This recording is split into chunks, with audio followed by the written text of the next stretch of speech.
Okay, everybody, good morning. Yes, thanks, Tim, for having us, Macdonald Realty. So, I'm Trent Praski. So I've been a realtor since 2012. I've been with Macdonald Realty for about 2.5 years, I'd say. I know some faces here, but not a lot of faces, because I primarily work on the development side of real estate. So today we're here to talk to you guys about multiplexes and how this can benefit yourselves and your clients. Our tagline today is more doors, more deals, more dollars. So we'll get right into it. Introduction will probably take about 15-20 minutes. We'll save a bit of time at the end for questions. Of course, we don't want to be too long because everyone's busy. So right off the hop, what's in it for the realtors and the brokerages? So a few things. I mean, as kind of everybody knows now, the market isn't as great as we've seen in the past couple of years. We think that, having extra knowledge and professionalism on any topic of real estate, especially something like multiplexes now, because it is such a kind of a new thing that's still happening. There's a lot of questions that homeowners have to ask about this type of housing, about what they can do on their lot. Any realtor that I think has more knowledge in this and maybe partners with builders and developers, I think will set themselves apart from the rest of the realtors out there. So that's part of our talk today, is to get more professionalism, more knowledge out there for the realtors. That then will translate into the second thing, which is the added services to your client. So again, if you're doing a listing presentation, client asks you something about multiplexes, what can I possibly build on my lot? What possibly can I make an extra profit? I think having all that knowledge will only benefit yourselves as realtors, and your clients obviously will get more knowledge out of it as well. So those two things combined is the third thing, is increased sales, which is what we're here to talk about. Essentially, is you're going to sell. You could possibly sell the lots directly to us as a development team. That's one way you can make commissions. You would also be able to sell the end units. So let's say we had one house, we built 4 units on it. We would partner with the realtors as well to sell those 4 units at the end. Yeah, sorry. Let's talk. And then obviously that kind of the last thing, you may get new clients out of it at the end, right? So if you're selling 4 units versus 1, you may get some new clients out of it. Hey Trent, can I just interject? There's somebody sitting over on the couch that's saying this is a great market. If you're not in that mindset that this is a great market, pay attention to this presentation. Because at the end of it, I'm hoping that you'll be agreeing with this agent that's saying it is a great market. Yeah, thanks. Okay, so next up, what's in it for the client? Obviously, we're here to protect our clients and work with our clients. So I'm going to open this up to, depends on the client's motivators. So does anyone have any potential motivators where a client may want to do something besides selling their house and rather partner with a developer to build? Does anyone want to shout any kind of potential motivators for a client? Did someone say money? Yeah, of course, it's probably number one. What extra profit is there for the client? Multi-generational. That's another big one too that we're hearing a lot of, is the multi-generational, which we can talk a little bit about in a second. Yeah. Those are the 2 big ones. It's based on dollars and the multi-generational side of it. So yeah, additional profit options besides the resale only. Another big one is the staying in the neighborhood part. So we're hearing a lot of people that are kind of that retirement age. They have this massive house, kids are moved out. They don't want to live in a high-rise wherever outside the neighborhood. They want to stay in that neighborhood, but there's just not a lot of options. And now with these multiplexes, we can provide still nice-sized units, but in that neighborhood that people can stay in, that they're used to. If they've lived in that neighborhood for 30, 40 years, they don't want to move, right? So it's another option as well. So our team, I think we have the most experience in BC, actually, in terms of the multiplex development. We've got a combined experience of about 100 years in real estate, and in particular, this type of housing. So I'll just kind of introduce everybody. We can just do a quick wave. So Mark Van Eck. Mark's got a construction management company, Venture Pacific Construction Management. He's 40 plus years in construction. Kathy Yuen, architect technologist with Phase 1 Design. Again, 100 plus multiplex projects already completed. I've got 20 plus years in development. I've built multiplexes myself. And then Huong Luu with CashProperty.ca is our kind of finance expert, and she has about 100 doors with partners as well. So, and the opportunity. So I'll pass it over to Kathy. She can speak a little bit on the opportunity. Hello, everyone. All right, so I'm sure everybody in this room, or maybe not, has heard about Bill 44, which happened, a few years ago. It affects all the communities in BC, including, today we're going to focus on City of Vancouver and Burnaby. But yeah, our team operates like all across Greater Vancouver. But Bill 44 basically came out and took a single family lot and up densified it to a minimum of 4 lots, four units on that same lot, depending on where you were. So there are actually lots out there that, depending on its location to high density transit, and there's a definition for that which I won't get into, but transit oriented lots can actually go higher than 4. So this is where the opportunity starts. So again, today we are going to focus on Greater Vancouver and specifically City of Vancouver today, but just know that this opportunity exists all across BC.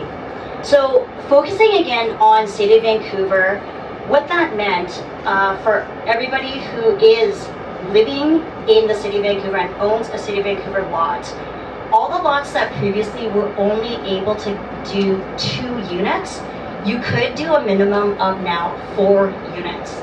So we're going to deep dive into a couple of case studies later on, specific to your standard 33-foot lots and your 50-foot lots, but this is a huge opportunity. In City of Vancouver alone, we now have 288,000 eligible lots to turn into a multiplex. Basically, what I did here was, we're looking at the opportunity, right? Like, and how do you put a dollar value on that? So what I did is I took the value of the total value of all the single-family lots that were previously zoned RS1. So on the average, I took the average single-family lot times by the amount of lots. It's about 106 billion. Then I took what would that value be if all those lots had 4 units on them. And again, I just took an average of what average price of a multiplex unit would be, times that by all these lots that are now rezoned for this, and we have it's like trillion, 1.29 trillion, I believe that would be then. So just to show that there is a lot of opportunity out there for this housing type and for your clients to get involved, and obviously for the realtors and brokerages to get involved and make more commissions. Okay, so how it works, this is again a simple presentation. We don't want to get into too much detail, but we did a quick 5-step kind of summary on how this works. So number 1, simply an introduction to us, Venture Pacific Developments. We will sit down with yourselves, your clients. We can educate the clients on doing a feasibility study on what can be built on that lot, looking at the lot size, looking at the demographics of the area and what we could sell these properties for. That would then be part of the due diligence. And then step 3, the contract execution. So we would then sign a contract with the seller to purchase that property from them. We have a program we're working on right now as well that's called homeowner participation. So we're encouraging homeowners that have equity in their home to partner with us, so we can use that equity that they already have built up in their home towards the development, and then they'll make the profit by splitting profits with us once everything's sold, which I have an example of that as well. Okay, and then obviously the construction side of it, construction project management, and then selling the units.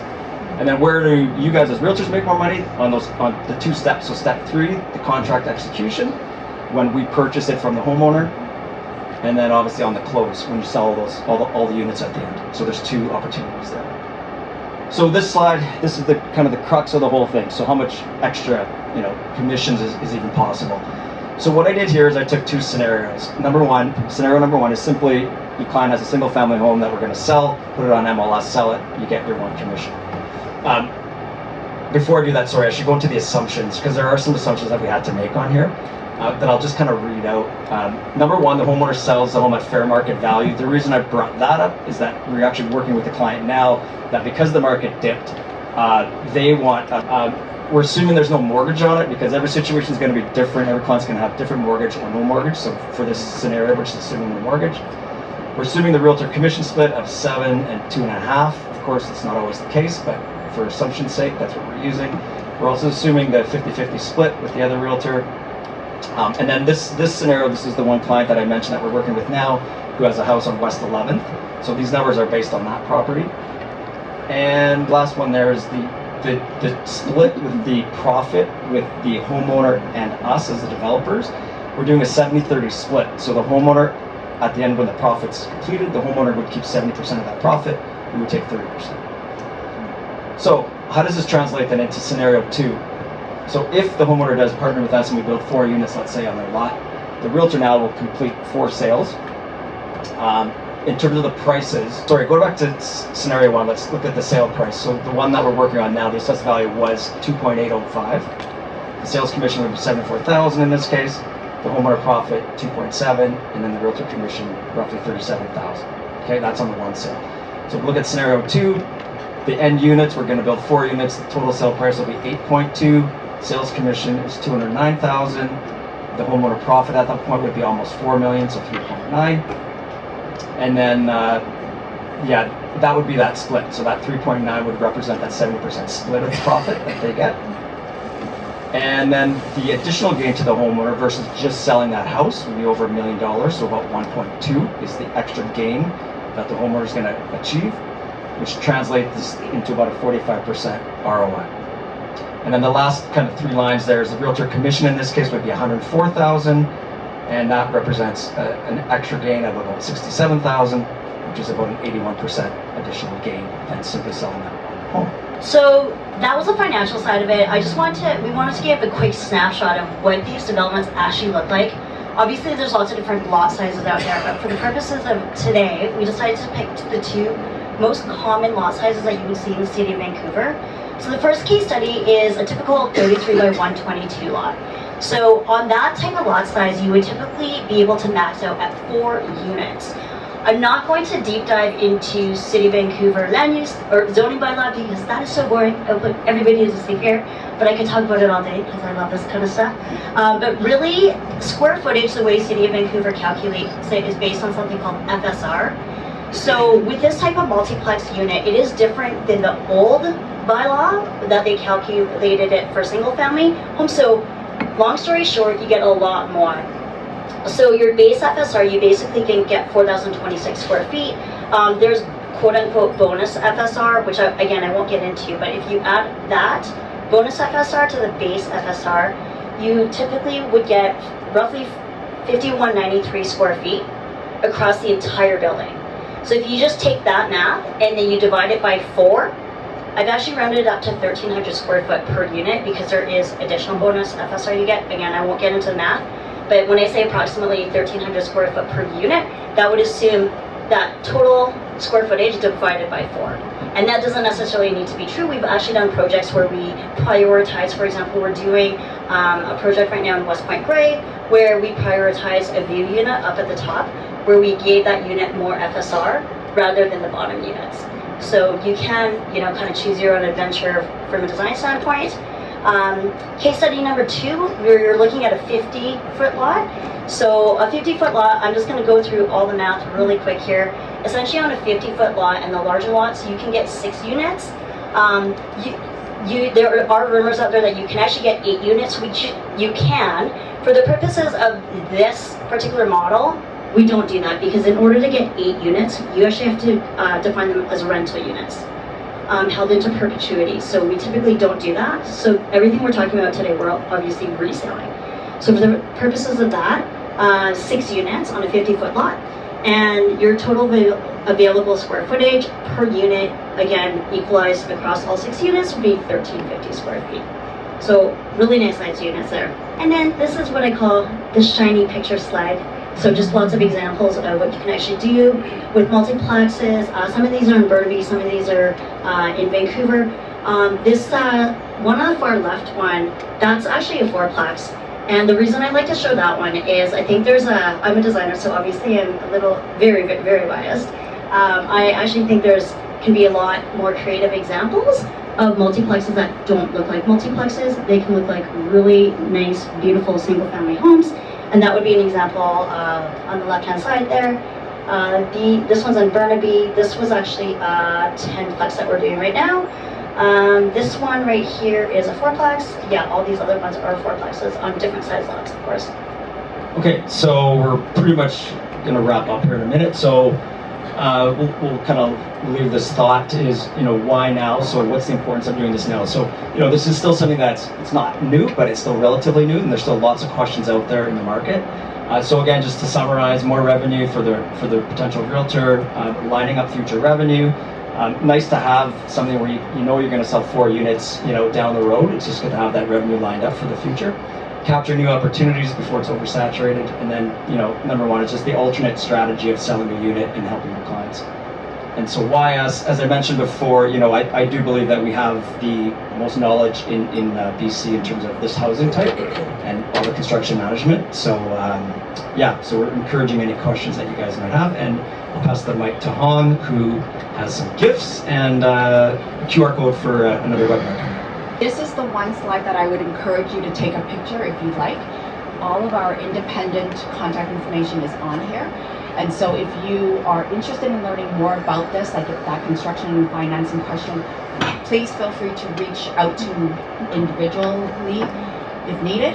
Please also feel free, like if you've got a potential client that you think this might be a good idea with, reach out to us and let's have that conversation one-on-one. On here as well, on the QR, there's a QR code, and this is where we're going to be holding a follow-up webinar to educate and deep dive more into this strategy.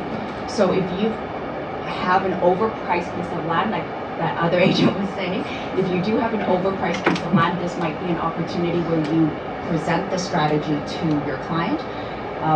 Or with that gentleman who had that border probate property, that might be a good opportunity there as well. So as an incentive to get you guys to register with the webinar that's coming up, I do have some books, educational books on real estate to give out. So for the first 10 people who just sign up, who scan that code, just put up your hand and we will get a copy of the book to you.